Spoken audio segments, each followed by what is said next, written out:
السلام عليكم، مرحبا بكم في القناة. اليوم ان شاء الله قلت علاش لا نشارك معكم واحد الفيديو، واخا راني شربت من القرعه تقريبا نص. هذه واحد الوصفه بصراحه اللي بزاف غادي يشكروني عليها. الناس اللي عندهم مشكل ديال الكلاوي او الحجر في الكلاوي، او لا اللي عندهم مشكل ديال كيكون بحال داك التخار كيكون عنده في الكلاوي اللي كيجيهم داك الحريق ديالو. ان شاء الله هاد الوصفه غادي تشكروني عليها، وعطيتها لبزاف الناس ووافقتهم وعجباتهم الوصفه وجربوها وبقاو كيشكروني من بعد. هي تقدروا ماشي ضروري تستعملوها الا عندكم مشكل ديال الحجر في الكلاوي، فهي كتنقي الذات. بالنسبه لي انا كنستعملها تقريبا مره في السيمانه، مزيانه ليا كتنفعني بحكم انني عندي غير كلوه وحده، يعني انا مستأصله الكلوه اليمنى. هاد الوصفه كنديرها كنحس بها يعني ديك الكلوه اللي عندي اللي باقا عندي كنحس بها كت كتنيطويا من بعد ما كندير هاد الوصفه. غادي تنفعكم بزاف بزاف. وبالنسبه للناس اللي عندهم مشكل ديال الحجر في الكلاوي، عندي لكم واحد النصيحه اللي ضروري حتى هي تتبعوها. من الاحسن تجنبوا هذاك الماء اللي كيكون فيه بحال هذا البوتاسيوم بزاف. مثلا نعطيكم مثال اللي ما خاصكمش تشربوا من الناس اللي عندهم مشكل ديال الكلاوي. ما تشربوش سيدي حرازم، وما تشربوش سيدي علي. يعني قال حاولوا كاع ما امكن تاخذوا ماء المائده. يعني راكم عارفين بزاف اللي كيكون فيهم مكتوبه فيهم ماء المائده، يعني ماشي ماء معدني. ماء معدني هو اللي كيكون فيه زايد فيه البوتاسيوم بزاف وزايد فيه الكالسيوم بزاف. بالتالي هاد الاملاح المعدنيه او هاد لي زاسيداميني هما اللي كيبقى كيتكونوا وكيتكلسوا وكيتجمعوا داك الحجيرات ديالهم. كيكون هذوك الحجيرات كيكونوا عباره على بقايا ديال الطعام، خصوصا الكالسيوم والبوتاسيوم كيتكلس وكيولوا على شكل احجار كلسيه. داكشي علاش الواحد خاصو يتفاداهم وما يشربهمش. وحتى اللي ما عندوش المقدور ديالو انه يشرب يعني ماء المائده او لا اودو طابل، ياخذ غير الماء العادي ديال روبيني. غير هو خاصو يطبخو مزيان، اولا كما كنا كنديرو شحال هادي قبل ما يخرجوا هاد الانواع الكثيره ديال المياه اللي كتباع زعما في الحوانت. يطبخ الماء مزيان، اولا اما ما بغيتوش تطبخوا اما ديروه في الخابيه ديال الطين. ومن الاحسن تكون خابيه ديك اللي ماشي اللي فيها لوبيني، يكون اللي كتهز بالمغرفه. داكشي علاش كتصفي هي كتصفي. كان قال لي واحد النهار قال لي الوسي، قال لي راها كتحيي الماء. قال لي الخابيه راها كتحيي الماء، يعني واخا كيكون الماء مثلا ما فيش اولا فيه الميكروب داكشي، هي كتحيد منه كاع داكشي الحاجه الخايبه. يعني هادو من بعد النصائح الناس اللي عندهم مشكل ديال الكيلي، وحتى الناس اللي كيكونوا صحاح ما خاصهمش ياخذوا ماء ديال روبيني ديريكت، او اللي يركبوا الفلتر. دابا نخلي لكم واحد لاباري ديال الفلتر انا ركبتها عندي في الدار، بحكم انني نشري الماء بزاف. ماني حسبتها اقتصاديا، لقيت انها كنستهلك انا الماء بزاف، وتا ماديا يعني كنخسر فيها الفلوس بزاف. قلت علاش لا ما ناخذش ماكينه ديال اللي كتفلتر الماء. ركبتها عندي في الكوزينه والحمد لله مزيان. نرجعوا للموضوع ديالنا ديال الناس اللي عندهم مشكل ديال الكيلي.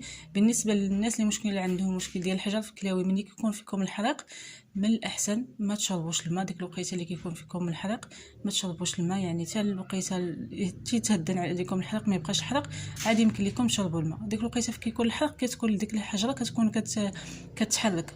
بالتالي ملي كتشربوا نتوما الماء داك الماء كيحاول انه كيحرك الحجره من بلاصتها. مثلا كانت في الكلوه يقدر هبطات ديك القناه ديال بين الكلوه بين النبوله. بالنسبه لهاد الوصفه اللي قلت لكم غادي نوريكم، هذه هو الماس. كما كتعرفوا كلشي كيعرف هو الماس. كتاخذوا في قطعه هو الماس ديال الايطرو، كتعصروا فيها هاد الحامضه كما كتشوفوا انا هنا درت حامضه قسمتها على جوج، وفي نفس الوقت عصرتها ولحتها في وسط القرع. وهذه كنبقى نشربها منها على طول النهار. بالنسبه للناس اللي عندهم مشكل ديال الكلاوي فيهم الحجر، غادي يديروا شي اناء ولا شي بانيو وحاشاكم يبول فيه. ديك الساعه غادي يلاحظ على طول النهار انها داك الحاجه البوله كيبدا يطيح منها بحال داك التفاسيد ديال الرمله، او كتلقاو بقايا ديال الحجر في البول، وحتى اللي ما زعما ما طاحش ليه داك النهار الحجر، ممكن يستعملوا 3 ايام متابعه. في ظرف هذيك 3 ايام يكونوا اكيدين ان هذاك الحجر ما غاديش يبقى، وغادي يبدا يطيح بشويه بشويه. وكما قلت لكم ضروري تتبعوا النصائح ديالي، هادشي اللي قلت لكم في الاول. وكاينين بزاف الوصفات اللي مجربين انهم كيصلحوا الحجر في الكلاوي، ولكن هذه من بين الوصفات اللي صراحه عطيتها الناس وبزاف اللي شكروني عليها. هذه هي لاباري اللي قلت لكم ركبت في الدار، كتفلتري الماء، يعني في نفس لافابو. راه كاين لافابو الاخر ديال الماء العادي، وهو روبيني الثاني هذاك هو اللي فيه ديال الفلتر. هانتوما كما كتشوفوا كتكون لانستالاسيون تحت البوطاجي بحال هكا. كاين هاد لي 3 فلتر، وكاين معاه هذيك البوطه هي اللي كيدوز فيها الماء. هانتوما كما كتشوفوا يعني ما كتاخذش لي سباس بزاف، وفي نفس الوقت صغيره، يعني تقريبا كتعمر ليا مني حسبت لها كتعمر تقريبا شي 8 اطرو ديال الماء في النهار كامل.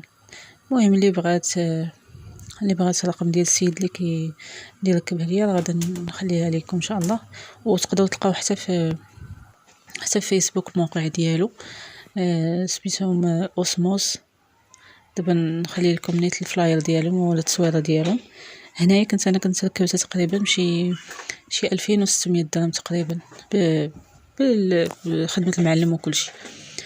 هما كاين المحل ديالهم كاينين في سقراط، يعني في المعارف. الناس ديال كازا راه كيعرفوا في سقراط فين جا. دابا نخلي لكم حتى الهاتف ديال السيد تواصلوا معاه، وهو غادي يجي عندكم حتى للدار، كيجيبها لكم حتى للدار يركبها لكم. صراحه كتهناو من الشريان ديال الماء. هي ما كتحتاج لا ضوء ولا حتى شي حاجه، كتخدم غير بالماء. هادي ديك البريسيون ديال الماء اللي كيكون دايز من روبيني، كياخذوه من روبيني. وهذوك لي فلتر اللي كتشوفوا فيهم دوك 3 راه كيتبدلوا تقريبا كل 6 شهور، كل 7 شهور بحال هكا، 8 شهور على حساب. انا دابا تقريبا نكمل العام ومازال ما بدلتهمش. كنت قلبتهم لقيتهم باقيين مزيانين، باقيين نقيين وما بدلتهمش، جاوني باقيين مزيانين. كان شي مانتونونس ولا شي حاجه كتعيطوا للسيد كيجي عندكم حتى للدار. الا كان فيها شي مشكل مثلا مابقاش كتصفي مزيان اولا شي حاجه، المهم شي مشكل. ولكن انا الحمد لله من النهار اللي ركبتها بقى هي الحمد لله. يعني دابا خاصني نبدل لها غير لي فلتر، فاش كيوصل الوقت راه هو كيبقى يصيفط لكم لي ميساج باش كيفكركم ان صافي راه وصل الوقت باش تبدلوا لي فلتر. هنا انا غنوريكم هاد البروموسيون اللي دايرين، لقيتهم دايرين نيت عندهم في لاباج، يعني 2400 درهم. يعني كتهناو تشريو الماء كل مره، ويعني عندكم في الدار. هذه هي الشركه اللي خديت من عندهم، اوسموزيس بيو ولا بيو اوسموزيس. كنتمنى من الله ان الفيديو ديال اليوم يكون نال اعجابكم، وبطبيعه الحال اللي عجبكم الفيديو ما تنسوش تدعموني وتخليوا لي لايك وتخليوا لي تعليقاتكم. وبسلام عليكم الى فيديو اخر ان شاء الله.